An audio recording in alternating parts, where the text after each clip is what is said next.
Assalamualaikum warahmatullahi wabarakatuh. Bismillah, alhamdulillah, wassalatu wassalamu ala rasulillah Sayyidina Muhammad ibn Abdullah wa ala alihi wa sahbihi wa mawalah. La hawla wa la quwwata illa billah, amma ba'd. Para bapak dan ibu yang kami hormati, alhamdulillah kita bisa hadir dalam acara rutin pengajian rutin malam Selasa yang diasuh oleh Habib Zaki, bahas tentang kitab Nasyarul Diniyah wal Wasayil Imaniyah. Dan mari kita lanjutkan, dan insyaallah malam hari ini masih di halaman 40 tentang rahmah bil muslimin.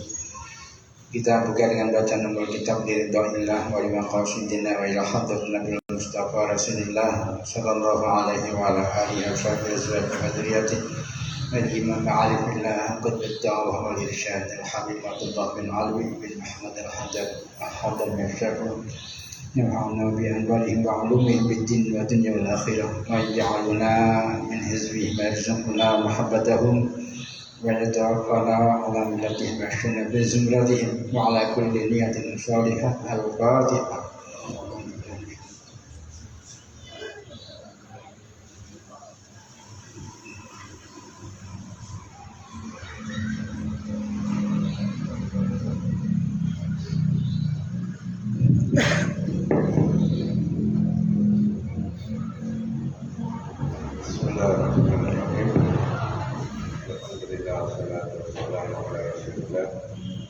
Sayyidina wa maulana Muhammad bin Abdullah wa ala alihi wa sahbihi wa man tabi'a sunnatahu wa tabi'a hudahu.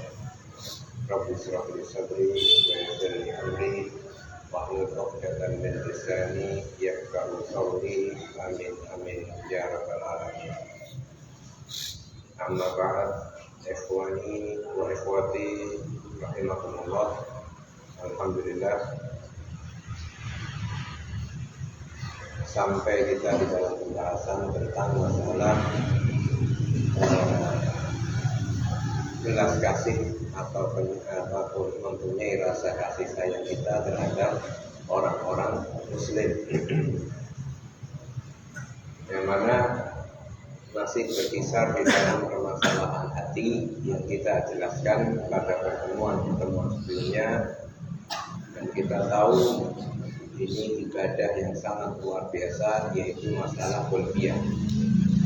Ibadah qalbiyah atau ibadah yang berkaitan dengan masalah hati, sampai nanti pada puncaknya yaitu apa? Ikhlas. Nah, ini resep-resep atau rumus-rumus yang sampai mengarahkan kita ke puncak tersebut.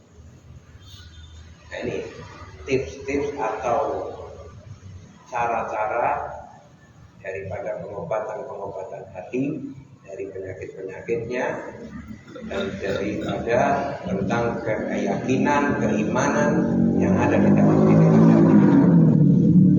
Maka dikatakan bahwa warahmatu bil muslimin, ya, amrun wajibun, ya. Adapun belas kasih sayang kita terhadap orang-orang muslimin, ya, itu adalah perkara yang wajib, ya, adalah perkara yang wajib, wa akun lazim, dan juga suatu hak yang harus dipenuhi. Jadi tidak bisa merasa itu sendiri-sendiri, atau dia berjalan dengan koridornya masing-masing atau nafsi-nafsi. Tidak bisa dia berjalan semacam itu.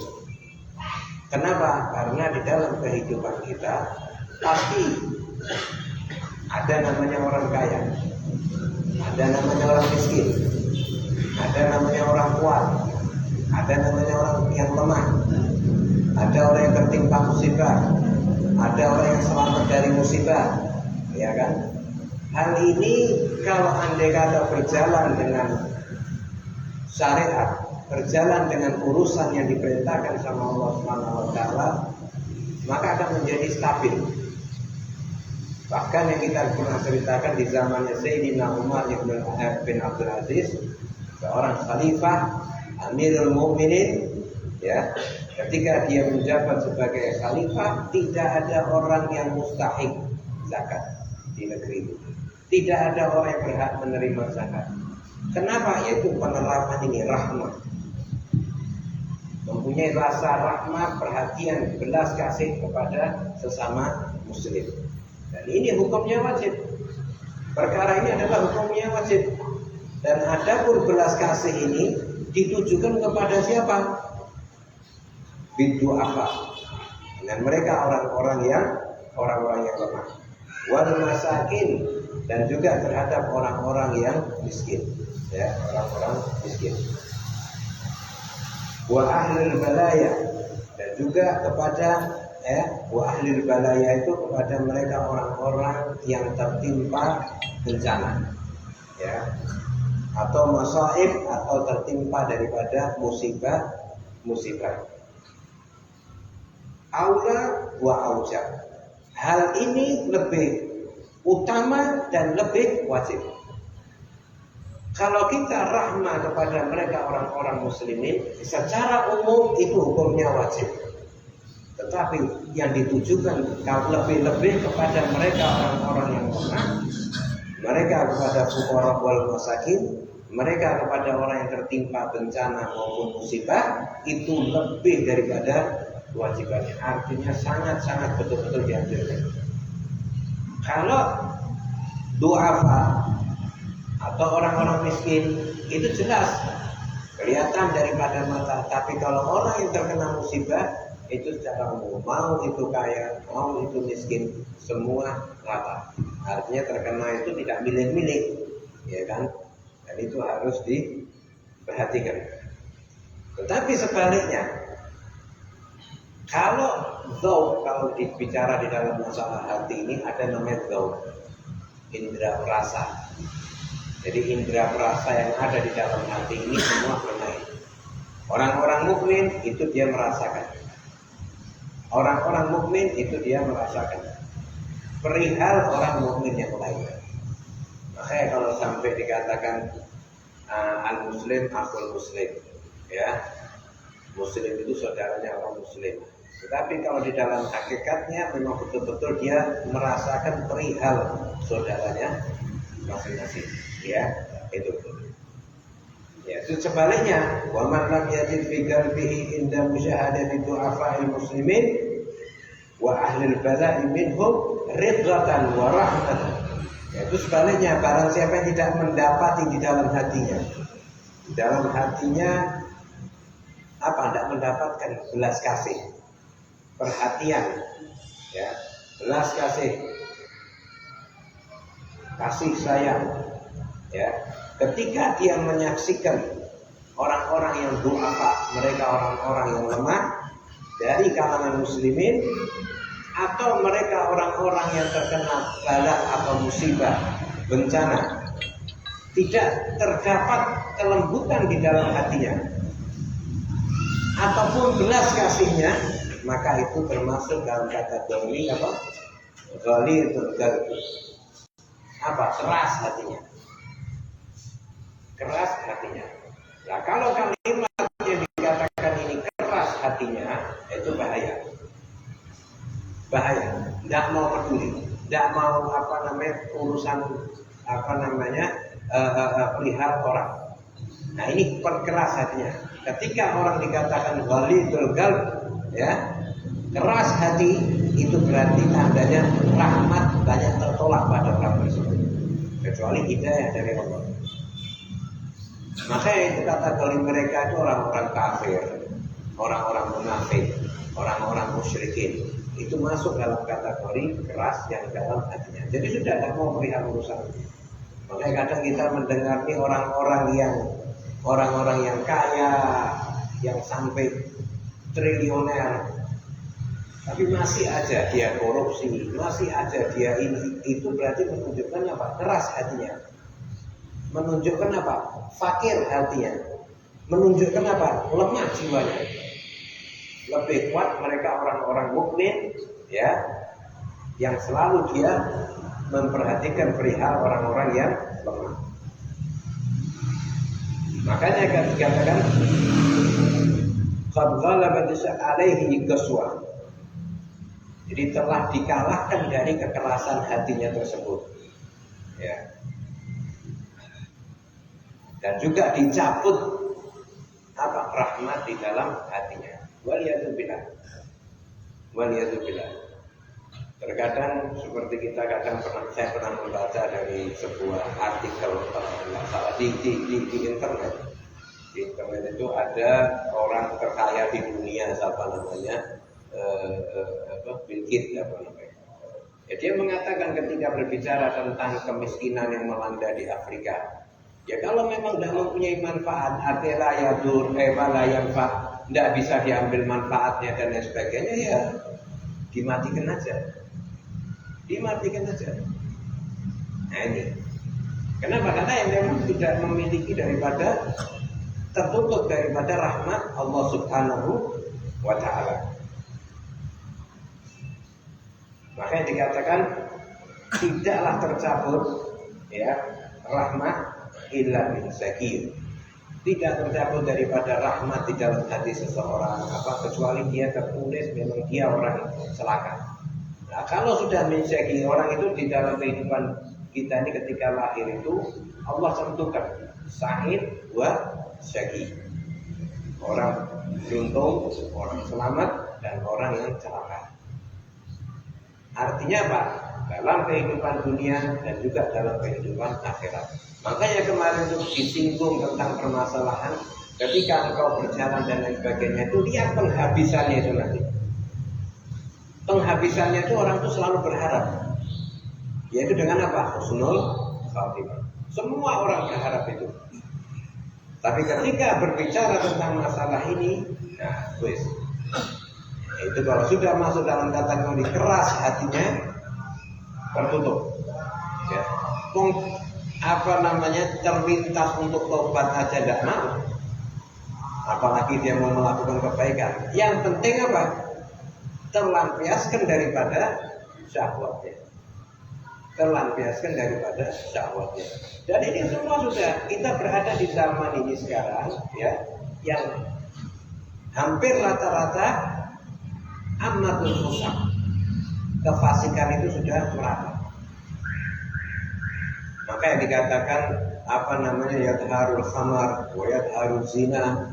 Nanti di akhir zaman itu akan nampak khamar, artinya akan menyebar khamar, minuman keras, kemudian perzinahan dan lain sebagainya. Terus kemudian amatul fusak, merata kefasikan. Terus kemudian wakafiratul zilzal, banyaknya gempa bumi. Terus kemudian pemimpin yang zalim.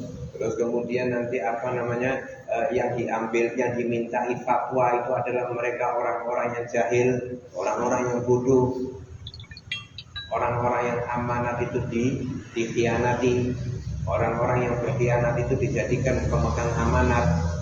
Ya, ini dikatakan Rasulullah memang itu sekarang di zaman ini, di akhir zaman. Kalimat semacam ini kita berada di zaman itu, kata Rasulullah. Artinya jangan engkau dari bagian itu. Makanya ketika semacam ini dikatakan merata, perzinahan merata, khamar merata, ini merata, ini akan, artinya jangan engkau masuk dalam bagian itu, ikut andil di dalam bagian tersebut. Kullu bait lo aman. Setiap rumah itu ada kamar mandinya. Setiap kota itu mesti ada orang yang bujang. Setiap kota itu pasti ada orang yang tidak benarnya itu ada. Tetapi sampai dikatakan apa? Jangan engkau masuk bagian itu. Bukan terus kemudian ya sudahlah, semua itu kan ada anunya, semua itu sudah tertulis, sudah jadi banyak orang bejat, ya sudah saya ikut ya. Berarti kamu ikut andil bagian dari yang digambarkan sama Rasulullah SAW, ya kan? Tapi kalau kita melihat dari yang sisi lain, ada selalu Allah Subhanahu Wa Taala akan jaga mereka orang-orang yang beriman. Ya, terus. Makanya dikatakan fa in wajada ma dzalika ahli hadzal qasi fi nafsihi takabburan wa unfata wastinkafan min mukhalatati ahli dhahfi wal maskinah minal muslimina fasuhkan lahu wa ba'dan wa maqtan min Allah.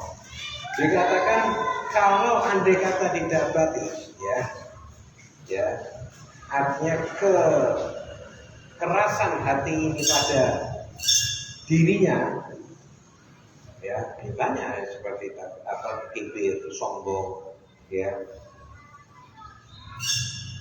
gengsi, itu bisa dinamai gengsi, kegengsian, ya terus kemudian keengganan dari min mukhalatati ahli dhuhri, dari membaur dengan orang-orang yang lemah, membaur mereka dengan orang-orang yang miskin dari muslimin, diajak kumpul, diajak dengan mereka orang-orang yang dhaif, maunya kumpulnya dengan pembesar, nggak level, diajak berpartisipasi dalam memperhatikan bencana, musibah dan lain sebagainya, dia enggan. Itu ciri-ciri mereka terdapat hati yang keras. Maka dengan kebiasaan semacam itu, ya orang yang terdapat semacam itu, maka apa?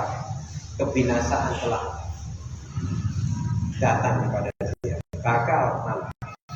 Dan apa? Jauh dari Allah Subhanahu Wa Taala. Ya, jauh dari rahmat Allah, jauh dari maghfirahnya Allah, jauh dari barokahnya. Kenapa? Karena Allah titipkan keberkahan rahmat itu dari rahmat tadi di dalam hati orang muslim. Orang yang punya rahmat perhatian terhadap mereka orang muslim, ya dari du'afahnya, dari miskin masakinnya, dari fuqara'nya, itu kunci rahmat yang Allah letakkan kepada seseorang untuk mendapatkan. Tapi kalau sudah enggan, gengsi, terus kemudian sombong, kemurkaan bakal sampai kepada dia. Jauh dari Allah Subhanahu Wa Taala telah dia pastikan itu. Dan juga wa maqtan minallah, dan juga kemurkaan dari Allah Subhanahu Wa Taala. Ya, kemurkaan dari Allah Subhanahu Wa Taala. Tapi mereka orang-orang mukmin yang saya pernah kemarin pembahasan itu, mereka tidak pernah terpikir bahwa itu miliknya. Mereka tidak pernah terpikir. Kenapa? Karena semua kita ini cuma perwakilan. Harta yang kita miliki ini perwakilan. Bukan murni milikku, bukan milikku murni, hanya perwakilan dari Allah Subhanahu Wa Taala. Sampai-sampai ada satu orang yang karom, orang yang dermawan luar biasa. Setiap orang yang datang ke rumahnya, setiap orang yang datang ke rumahnya, itu dia orang tidak pernah keluar dari rumah itu kecuali terpenuhi daripada hajatnya. Terpenuhi hajatnya. Sampai ada satu orang dari negeri lain datang mau ketemu ini orang karena terkenal ini orang. Tapi ya orang dulu itu bukan jadi profesi. Orang dulu itu minta bantuan itu bukan profesi. Nah, kalau sekarang ini kadang jadikan profesi, ngemis jadi profesi, itu tidak boleh. Islam tidak mengajarkan untuk orang tukang budi. Tidak diperbolehkan untuk profesi. Tapi kalau orang dulu, dia tahu ini orang dermawan dan lain sebagainya, tapi tidak dimanfaatkan bagi mereka orang yang tamat.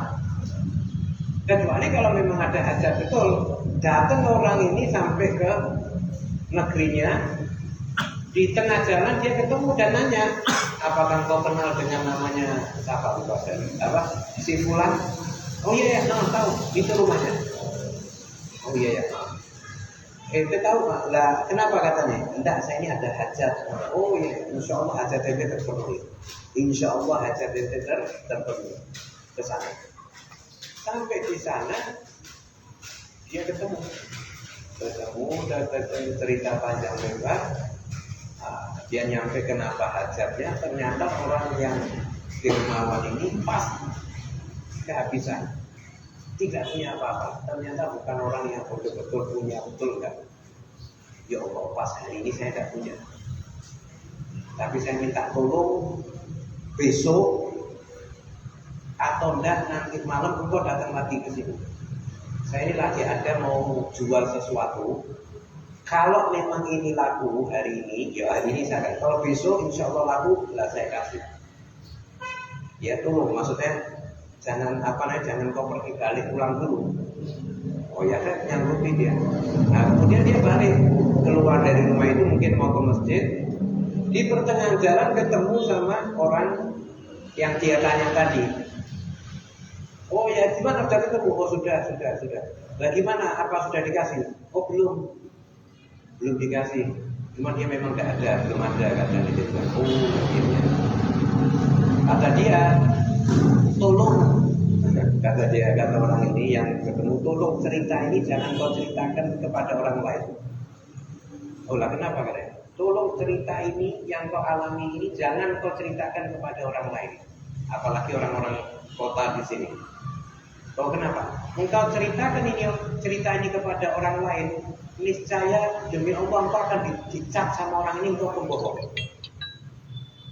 Engkau akan dicap engkau seorang kadzab, engkau seorang pembohong. Jadi memang ya. Dia akhirnya tidak diceritakan sampai ketemu besok dikasihkan dari apa yang keperluan orang itu. Nah ini kenapa? Memang tadi itu. Kalau kita berbicara, yang pernah saya juga ceritakan itu, ada satu orang pemilik kuda balap tercepat di negeri Arab, luar biasa, dan dia juga min ahlil karom, ya, dia min ahlil karom, orang yang sangat dermawan, lebih juga senang sama tamu. Nah, dengar kabar ada kudanya itu, akhirnya datang seorang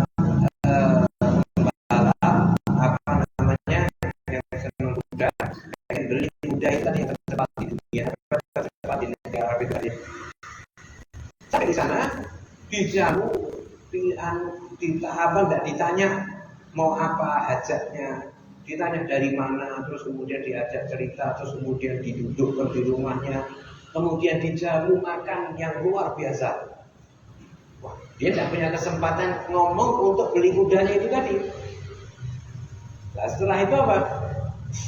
Setelah makan selesai, sudah baru duduk ditanya, apa gerangan ente datang? Apa yang bisa saya bantu? Oh ya, kita dengar engkau ini punya kuda yang menang kemarin di Pacuan dan sebagainya. Oh iya betul. Gimana katanya? Ya saya datang sini tujuannya saya pengen beli kudanya dengan berapapun yang kau mau. Berapapun yang kau mau, karena kudanya ini betul-betul jenis nangis dia ini. Ya, coba itu tadi dari pertama itu ngomong. Dia bilang kudanya ini sudah dimakan ini tadi. Kudanya ini tadi dimakan sudah, saya sembelih. Karena saya tidak punya apa-apa lagi yang untuk saya buat jamu, maka saya ingat kuda itu ya saya sembelih, saya buat makan. Iya. Tidak harus itu, artinya juga karom rahmah itu bukan itu tingkatan memang magam di sisi Allah Subhanahu wa taala ya. Maka dikatakan orang yang demikian yang tadi hati yang keras itu mengharuskan terusir daripada babullah. Ya, minatorati al-babillah. Mesti itu menyebabkan keharusan dia itu untuk terusir dari pintunya Allah. Pintunya Allah dari pintu rahmat, pintu maghfirah, pintu barokah, pintu semua. Ya. Dan juga termasuk min jumlatin mutakabbirina al-munazi'in. Dan juga termasuk dalam kategori mereka orang-orang yang sombong, lagi penentang. Mereka orang-orang yang penentang. Ya, munazi'in. Selalu menentang. Ya. Itu. Oke, sampai di dalam hadis Rasulullah SAW, la yadkhulul jannata man fi qalbihi mithqalu habbatin min khardalin min kibir. Jadi tidak akan masuk surga yang terdapat di dalam hatinya itu walaupun sebiji sawi dari kibir, dari kesombongan. Kenapa dikatakan itu? Karena memang kesombongan itu bukan haknya manusia. Kesombongan itu bukan haknya manusia, bukan miliknya makhluk. Ya, bukan miliknya makhluk, tapi itu miliknya Allah Subhanahu wa Ta'ala. Karena tidak ada yang bisa dicontohkan, semua itu titipan dari Allah Subhanahu wa Ta'ala. Mau itu kesehatan, mau itu kekuatan, mau itu ilmu, mau itu harta. Ya, semua yang ada di dalam kehidupan kita ini semua hanya dari Allah Subhanahu wa Ta'ala, titipan dari Allah Subhanahu wa Ta'ala. Engkau bersyukur, engkau menjalani apa yang Allah perintahkan, maka Allah akan tambah. Tapi engkau menolak, engkau membanggakan sesuatu yang bukan milikmu, selesai sudah. Ya, Allah akan cabut. Nah, ini perkara-perkara demikian yang perlu kita perhatikan dari hal-hal yang berkaitan dari masalah hati. Ini sangat penting karena ini inti dari hati itu bisa menggugurkan perkara yang zahir. Amalan-amalan zahir sebanyak apapun yang kita miliki bisa gugur sebab karena perkara hati. Ya, perkara hati. Nah, ini insya Allah jadikan manfaat buat kita. Ya, sampai pada fasilnya. Insya Allah jadi manfaat kita. Wasrah subhanallah wa nawil qulubana wa qawalibana ma'aduka al-liqa wa qafa wal-ghina wal-mawt ala dinil Islam wal iman bila mihnatin walatihan bihaqqi sayyidi waladil adnan wa likulli nafsin salihah wa ila hadratin nabi Muhammad sallallahu alaihi wasallam. Al-Fatihah.